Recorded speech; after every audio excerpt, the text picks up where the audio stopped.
How did Rex Heuermann become such a sadist? We all have these personas in our life, but usually the victim is the only one that gets to see the secret side where that little Tasmanian devil lives. They are never satisfied with fantasy. Eventually it has to be acted out. He knew that murdering people was wrong, and he did it anyway.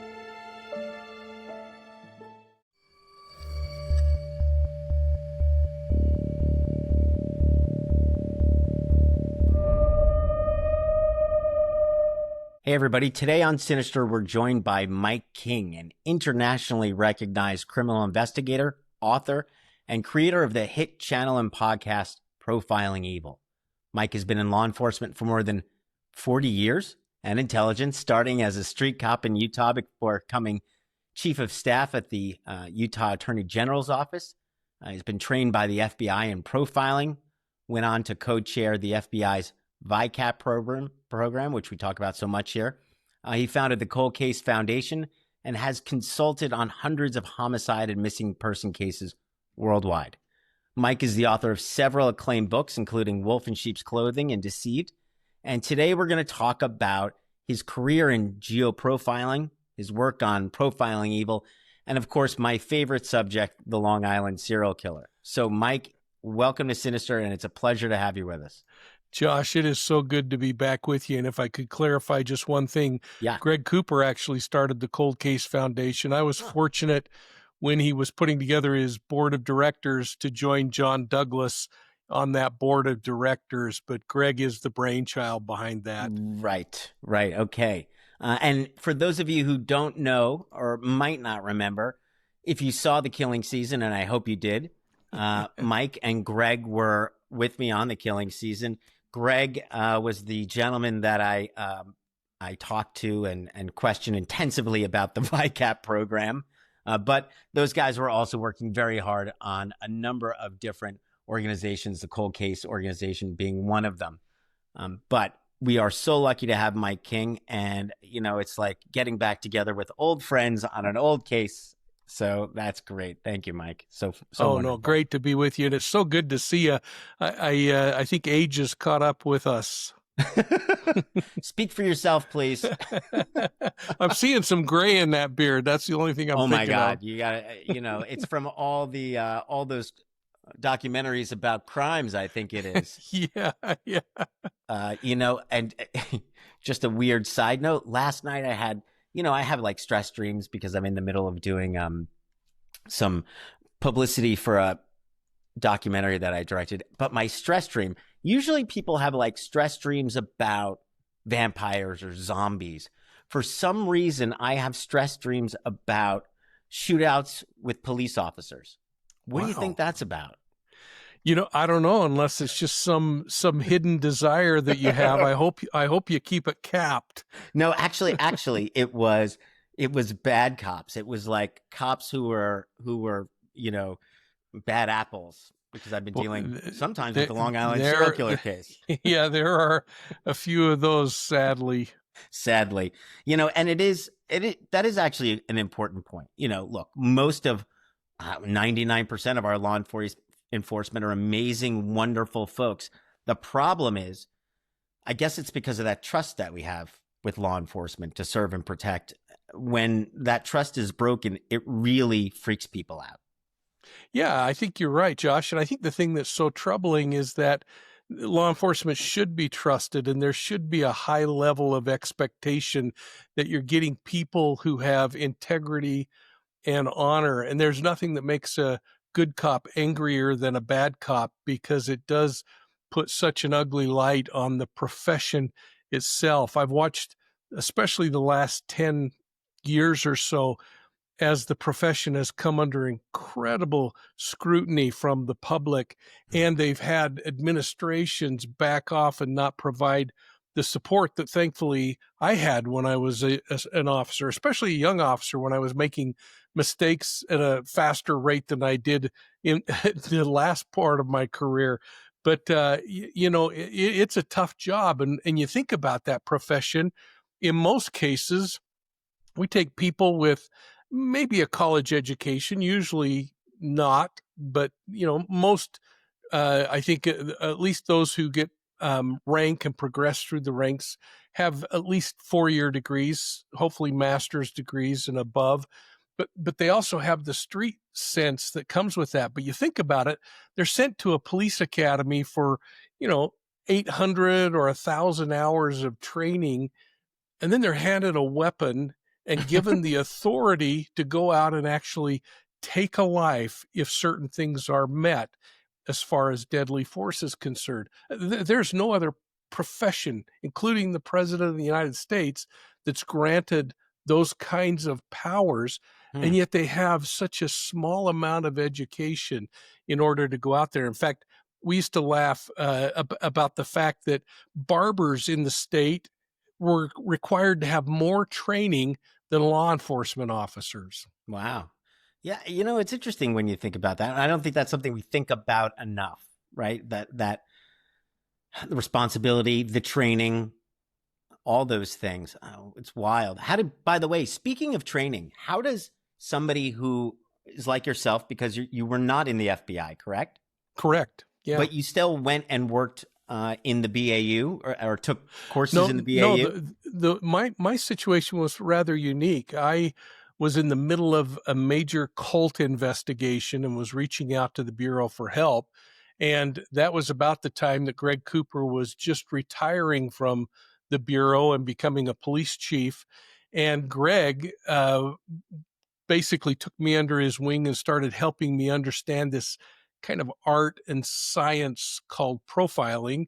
That led to going back to the academy and being able to lecture at the academy as we gain more experience. My experience initially was deeply embedded in cult dynamics. Oh, And really? then, yeah, and then that led me into getting relationships through Greg with John Douglas, getting more training, Art Meister, Mark Safrick, and others that I considered to Love be kind Mark. of the greats.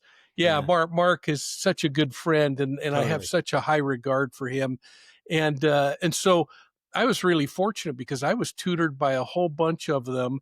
Yet I still worked under the authority of the Attorney General, so I didn't have to put up with any of the malarkey that maybe they did, and yet I got the benefit of being trained and tutored and be able to sit down with some of the greatest to explore criminal cases, serial predator cases. And that's what kind of evolved for me. And then, of course, Greg and I started teaching all over the country, profiling together. And that led to going into other countries to teach and other experiences. Wow, that sounds totally cool. And then, so I got to tell you, what do you think of Mindhunter? Well, I think good for Douglas that he's been able to get that thing to drag on as long as he has. And it's always something that I thought was kind of comical is that profiling isn't the voodoo witch magic that TV makes it out to be, that it's just this systematic way of looking at cases and taking all of the traditional things that most cops already are really good at, Yeah. looking at physical evidence or forensic evidence, eyewitness accounts, and confessions or admissions, and it's taking it and kind of setting it on a shelf for a short season while you go back and you look at the case from a behavioral perspective. And as you start to bring all of those together and allow the different forms of evidence to collaborate one with another, that's when you really start getting pictures painted. Interesting. However, though, even though it's not voodoo, every time the character like starts to say something, you get that little music going on in the background, like it is magic. You should have that when you're doing an interview with a predator. You ought to be able to push a button and have the music start building. And That would be great. I mean, that also. So then, let me ask you another question: is it like that in the prisons when you go in? Is do you have those interesting exchanges that these guys have had that we always see? oh yeah, absolutely. In fact, uh, Greg and I actually had an opportunity for the Bureau of Justice to go into a number of prisons. I can't even put a quantity to the number of prisons we visited, but we were doing a study on serial predators who murder and sexually assault elderly women. And, you Oh. think that's kind of a crazy little niche. But these guys had to have more than 4 victims, bona fide serial killers. And we went in to prisons all across the United States and sat with them and spoke to them, spent hours and hours interrogating and then interviewing. And that opened up some massive doors for me personally, because then I started branching out beyond that. And I was speaking to serial predators in the state of Utah. I mean, I went from people like Richard Ramirez, the Night Stalker, to talking with, although it was a very short interview, Robert Ben Rhodes, the roadside truck that guy's killer. Oh, Yeah. So that, but the thing that was so amazing is that in every one of those interviews, there were times when I was absolutely blown away with the charismatic nature of the offender. And I could see how they would go through their grooming and how they would con their victims, all the way to the flip side of that, to the absolutely bizarre. I mean, I think of one killer that I spent hundreds of hours with, named, in fact, the book Under the Banner of Heaven by Krakow. Yes, of course. Yeah, the Laffertys. I spent so many hours with the Laffertys, and in fact, let me just grab some. I'm sorry if you're not going to edit, but this is what the cool stuff is. This is a picture that Dan Lafferty drew for me. Wow! And I don't know if you can see the inscription there. It says, "What's it say?" It says, "The moon will shine from noon till 9." And of course, it's a wolf and the moon behind the wolf. And this particular killer, one night I was one afternoon I was visiting with him, and I tried to always go and hit a time when I could, eat a little prison lasagna with them and kind of bond with them. And in fact, on one particular website, they still have my prison lasagna my prison lasagna recipe. So if you want to look it up, it's at mappingevil.com. It's Mapping Evil with Mike King. And it's a 2-year podcast we did in Australia and Southeast Asia, where we talked about serial killers in Australia and serial killers in the US. But nonetheless, back to Lafferty. In the middle of this interview, he stops and he says, Are you getting all this? And I said, I'm with you, Dan. I said, but help me understand how you justified slitting the throat of this little 14-month-old baby and her mother. And he leaned back and he pulled on his beard. And if you remember, he has this long beard, and he oftentimes pulls it into kind of a reverse devil's horn thing, and he's twiddling his beard like this, and he leans forward and he says, well, he said, when Moses went up and he talked to God, do you know how he did it? And I said, well, why don't you help me here? Because you never really want to say, well, let me give you an answer. Yeah. And he leaned back and he said, he did it through a burning bush. And I said, yeah. I said, okay. I said, and what does that have to do with you? And he said, I got my inspiration through a burning bush, just like Moses did. So that was his reason why he killed. So this all led into, he said, and it came to me in a vision that the moon will shine from noon till 9. And that was God telling me that I'm supposed to kill these people, and that my brother truly is receiving the word of God, and that I'm now the arm of God. And so that gave me everything I needed to go in and kill him. So later that year at Christmas time, I got a package in the mail, and it happened to be this pen and ink drawing with this thing down at the bottom. And he drew that? He drew that, and he said, the moon will shine from noon till 9, from Dan Lafferty. That is super creepy, FYI. That is super creepy. Yeah. I don't know why I keep it, other than it just reminds me. No. I would keep it. Well, because it just makes you think, right? It just really makes you think. Did you ever meet Gary Gilmore? No, I did not. And what Executioner Song, Yep, the book yeah. Executioner Song, and then that really interesting story about Jack Henry Abbott, who is Don't know also it. that's the guy who wrote In the Belly of the Beast. Okay, This is the okay. guy who was in state-sponsored care for like almost his whole life. He had been the story is he had been a orphan, so he's in state-sponsored care as an orphan. He gets out at 18 from the orphanage, and it was a tough orphanage in the 60s and 50s and 60s, and he passes a bad check. And so he goes back in, this time in prison, and someone tries to turn him out like 2 months into prison. And he kills the guy, and he's just back in the system, and he would never acquiesce. He was always a fighter. And so then they put him in solitary confinement, and then he just starts to read. He starts to read Mao, and he starts to read Stalin, and he starts to read Mao Zedong, and all this crazy stuff. So that when Norman Mailer goes and interviews Gary Gilmore for the Executioner Song, he starts to get these letters from this guy who's in same prison saying, "Why are you interviewing him? You should be interviewing me." And it ended up being a really interesting exchange. Norman Mailer realizes how smart he is, tries to get him out. They advocate, they get him out. There's a party in New York City. This is like 1972 or something like that. Oh my gosh. And a month, like almost at this party, a month after the guy getting out, a waiter makes a pass at James Henry Abbott, and Abbott turns around and kills him with a spoon.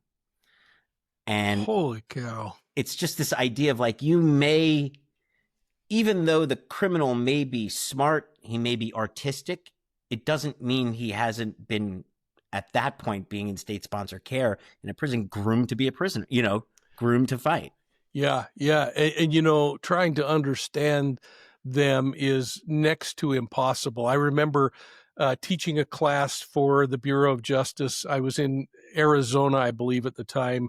And alongside me was a PhD from Montana who was an expert in the Unabomber case and Kaczynski. Oh, interesting. And as we were talking, I was talking about some of these weird things that people say, like the moon will shine from noon till 9. And he told me something that I have never forgotten. In fact, I built it into my psyche. And that was, while it doesn't make sense to you and me, it makes perfect sense to them. And so when they put together these bizarre plans based on fantasy and their desires for power and control, it makes perfect sense to them. In fact, do we have time for another quick story? Absolutely. That's what we're here for. There's a serial killer by the name of Daniel Troyer, and we were interviewing him in the prison up in Montana. And it was our second day of interviews. And at one point he stopped, and I guess somehow he was sensing that I was really struggling. I mean, he killed, I think, 8 elderly women, and this was part of that big study. He would sexually assault them afterward. And he said, are you having a hard time kind of keeping up with this, And I said, why don't you help me understand what your thought process was? And he stopped and he said, have you ever watched the National Geographic videos where the lions are laying out on the tundra in African plains, and the female lioness is laying on her back, licking her paw and sunning herself and stretching? And he says, then all of a sudden, the urge hits him to go out and hunt. And he said, all of a sudden, all the muscles in their body start to tighten up, and their ears come forward a little bit, and their eyes tighten down. And he said, they start watching the antelope and they creep, and he's acting this out. And he said, they stalk and they hide and they wait, and their muscles are just shaking as they're sitting there, as they're anticipating springing on top of this antelope. And then when the moment is right, they jump on and they kill that antelope. And he said, it's only until they kill the antelope and they consume it that they can go back to relaxing in the sun. Oof. And he said, that's exactly how I feel when I kill an old lady. That's interesting, horrific, and poetic all at the same time. Isn't that why something? Would they kill old ladies? So we actually published a study that went out, and basically our findings kind of centered around the fact that at a prepubescent age, something really stimulated them. And in some cases, it was power and control and wanting to hurt an authoritative figure. In others, it was just responding to whatever that stimulus was. In fact, if you think about um, uh, Richard Ramirez, the Night Stalker, Richard told me and he would never admit to me to killing anyone, but he would always kind of caution it with a twinkle in his eye and say, now, if I were a guy doing something like this, then this is how I would feel. And what we learned, my friend, you might remember the author Philip Carlo, who wrote The Night Stalker. Mm-hmm. Phil was a personal friend of mine, and in fact, he's the one who inspired me to write my book, She Knew No Fear, because over dinner I was telling him the story of my great great grandmother's murder, and he said, "You got to write this book." In fact, he actually is in the front of the book, Oh, where I kind of thank him for that. But in that, Phil told me that he learned personally from Richard. And if you remember, Phil Carlo was Richard Ramirez's best man at his wedding in San Quentin prison. So he had created as an author this relationship that Richard said, I need you to be the best man. He says, how do you turn down being the best man to the Night Stalker? You know, and I'm thinking, I could think of a few other things I'd rather do, but he said that Richard at that prepubescent age heard stories from his uncle who had served in Vietnam and had executed Vietnamese women and mutilated them in Vietnam, and showed Polaroid photos of that to Richard, that was actually the impetus that got him cranking and got his fantasies to start going. And I think that's what's such an important part about this, understanding criminal behavior and walking through those trails of criminal investigations and including behavior, is you start to understand the motivation for the crime. You start to understand the victim selection process, and all those things become really the most important aspects to me, because they become the kinds of things that we can use to maybe stop them more quickly, or at least protect ourselves as individuals. In fact, I cover a lot of those in my new book, Wolves in Sheep's Clothing, to just try to help people understand a little about how the predator thinks. So it's so interesting that you say that, only because I was going to ask you, and I'm at the point in working on a piece, I'm not just going to plainly say it. How did Rex Heuermann become such a sadist? Yeah, well, of course, we don't know if he's guilty or not. The alleged. Let's say the alleged. And anytime we're talking about him on this podcast, we'll say the alleged. But I think the thing that's so interesting is that I think we're going to learn as time goes on that over the course of experiences, if everything that we're learning about Heuermann is accurate, that it was all about having and acting out fantasies, that he was trying to live this multiplex life. And this was something that I remember Greg Cooper taught me, that I've used so many times in so many cases, is that we all have these personas in our life. We have this public persona like you and I are putting on right now, doing the show. Mm-hmm. We have private sides that maybe our closest friends or our spouse might get to see some of our warts, places where we show kind of our goofy thinking. Mm-hmm. But usually the victim is the only one that gets to see the secret side, where that little Tasmanian devil lives. And they end up being there. And so we see someone like Heuermann who starts having fantasies. It'll be interesting to see if they introduce pornography and other kinds of things, but we see the fantasies in the writings that were recovered in his home, which are interesting. If in fact everything that we're seeing publicly is accurate, those all kind of point toward these things that were turning. You mean the planning document? Yes, supposedly his fantasy, and then we see that they, like everyone else, including you and me, are never satisfied with fantasy. Eventually, it has to be acted out, and that's what turns someone into a predator that's violent like this, if their fantasies are violent, pretty soon they think, I got to just act this out because reality's got to be cooler than fantasy. But in reality, fantasy's always better than reality. You would think that they would get that. I mean, that's kind of obvious, is it not? You know, like hey, buddy, it's just never going to play out in the way that you think it is. It's better to just stay in your fantasy world. Well, yeah, and you would hope that people would have a common sense about them.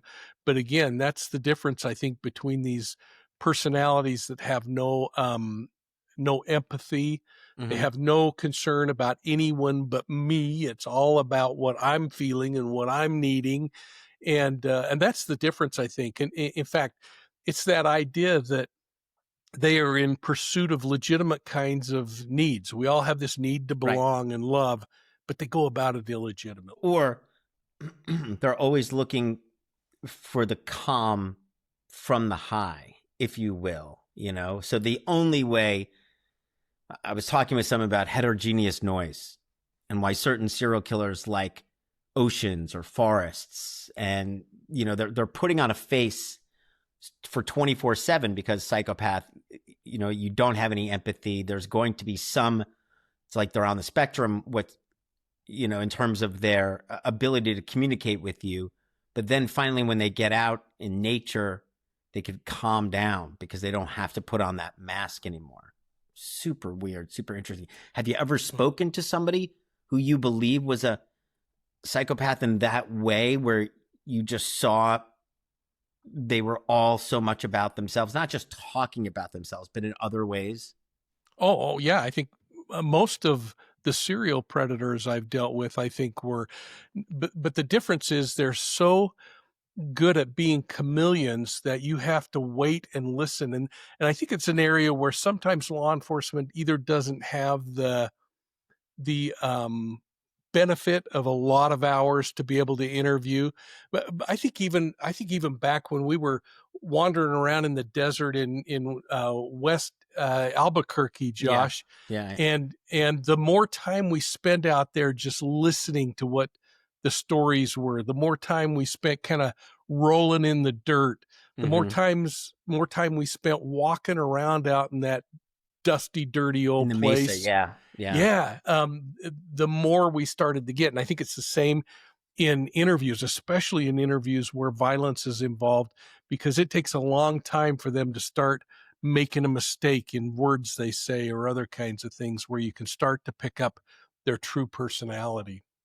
So the thing where I'm at with Heuermann, and I'm trying to figure out, it's like, okay, he's big and he's bullied, number one. And the bullying seems to be pretty consistent. Like even Rifkin was talking about the bullying. So obviously there's some feeling of inadequacy that makes you overreact.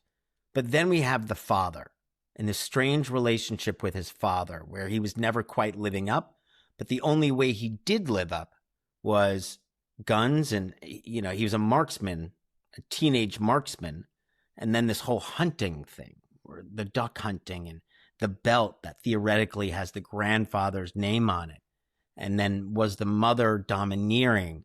And then he's got an uncle, which has a priest where some strange sex abuse might have happened. So I'm trying to figure out where the sadism comes from, all these, what are somewhat obvious, seemingly obvious factors, but how does that all jive together? And am I missing anything?